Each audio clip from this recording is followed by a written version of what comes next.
नमस्कार दोस्तों, ये video editorial compilation for mains का पार्ट है। आप प्लेलिस्ट में जाके एडिटोरियल की वीडियोस पेपर वाइज और टॉपिक वाइज देख सकते हो। और अगर आप दिसंबर 2019 के बाद की वीडियोस को देखना चाहते हो तो वीडियो के नीचे मौजूद ज्वाइन बटन की सहायता से आप मेंबरशिप को ज्वाइन कर सकते हो। चलिए डिस्कशन स्टार्ट करते हैं। आप जनरल स्टडी पेपर 2 के इस टॉपिक से आर्टिकल को रिलेट कर सकते हो। इन सभी एस्पेक्ट्स की हम बात करेंगे इस आर्टिकल को डिस्कस करते वक्त। सबसे पहले बात करते हैं इंट्रोडक्शन की। जैसे देखो, ऐसे की शुरुआत आप एक एनेक्डोट से कर सकते हो, यानी कि किसी छोटी सी स्टोरी या फिर न्यूज से कर सकते हो। उसी प्रकार से राइटर ने अपने इस आर्टिकल की शुरुआत की है एक पुराने इंसिडेंट का उल्लेख करते हुए। राइटर कहते हैं 2007 में जब लेफ्ट की गवर्नमेंट थी वेस्ट बंगाल में, उस समय नंदीग्राम में प्रोटेस्ट हुआ था और प्रोटेस्ट से संबंधित क्रिटिसिज्म किया गया था गवर्नर गोपाल कृष्ण गांधी के द्वारा। बट राष्ट्रपति भवन ने अपनी नाराजगी जाहिर की थी। राष्ट्रपति भवन ने कहा था कि ये गवर्नर का काम नहीं है सरकार के फैसलों को क्रिटिसाइज करना। उस समय देखो एक क्लैरिटी थी कि गवर्नर को पॉलिटिक्स में इन्वॉल्व होने की आवश्यकता नहीं है और लीडर्स के साथ उलझने की आवश्यकता नहीं है। पॉलिटिकल लीडर्स की हम बात कर रहे हैं। बट राइटर कहते हैं ये देखो पुराना इंडिया था जब फेडरल प्रिंसिपल्स के प्रति विभिन्न जो गवर्नमेंट्स हैं वो कमिटेड हुआ करती थी। बट आज का जो इंडिया है, इस इंडिया में राजभवन के लिए और इवन दूसरे कॉन्स्टिट्यूशनल इंस्टीट्यूशंस के लिए नया रोल तैयार किया जा रहा है। आज के समय में होता क्या है, सेंट्रल में जिस पार्टी की गवर्नमेंट है और राज्यों में उसके विपरीत पार्टीज की गवर्नमेंट है, जैसे सेंटर में बीजेपी और एनडीए की गवर्नमेंट है, वेस्ट बंगाल में ममता बनर्जी की गवर्नमेंट है, बीजेपी की गवर्नमेंट नहीं है, मतलब तृणमूल कांग्रेस की गवर्नमेंट है। उसी प्रकार से महाराष्ट्र में भी 3 पार्टीज का गठबंधन है और वो सत्ता में है, मतलब बीजेपी की गवर्नमेंट नहीं है। तो ऐसे राज्य हैं जहां पे वो पार्टी सत्ता में है जो सेंटर में सत्ता में नहीं है।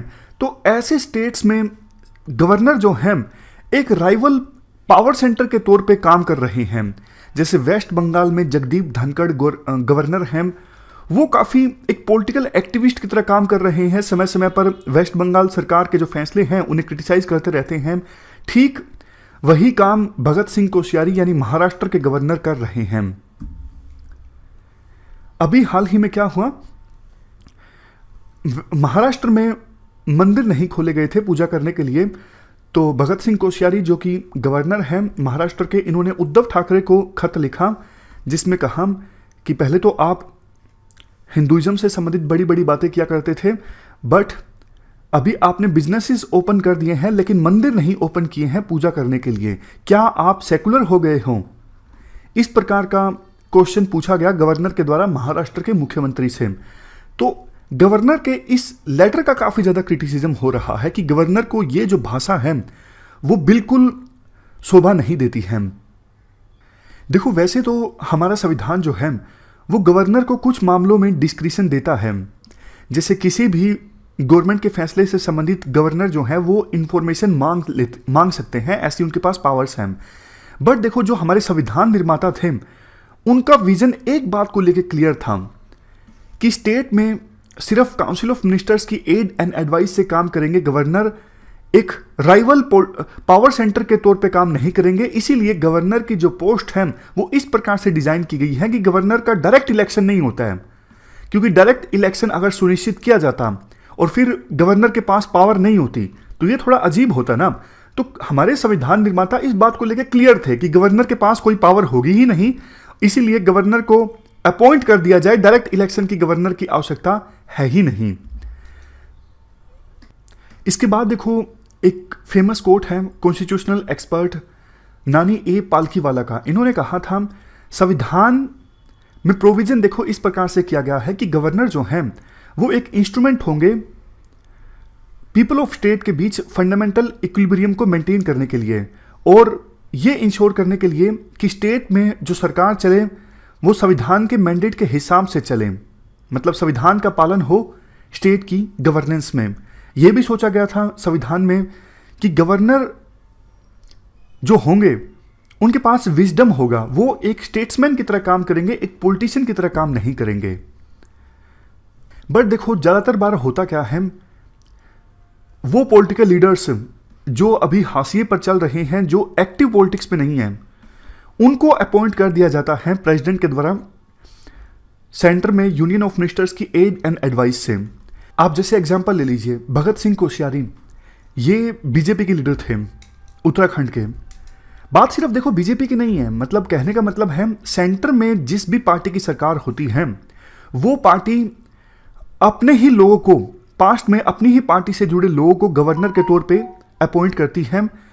तो होता क्या है, जब कोई पर्सन गवर्नर बनता है ना, तो उसको वैसे तो न्यूट्रल एक्ट करना चाहिए, लेकिन पास्ट में वो पॉलिटिकल लीडर रहा है तो वो अपनी ही पार्टी को फेवर करता है गवर्नर की पोस्ट पर रहते हुए भी। तो होना तो कायदे से ये चाहिए कि किसी एमिनेंट एक्सपर्ट को या फिर ब्यूरोक्रेट्स को, आर्मी से जुड़े रिटायर्ड जनरल्स को, इनको गवर्नर की पोस्ट पर अपॉइंट किया जाए और वो पॉलिटिक्स में ना पड़े किसी भी प्रकार से। बट देखो ऐसा होता नहीं है, होना चाहिए लेकिन होता नहीं है।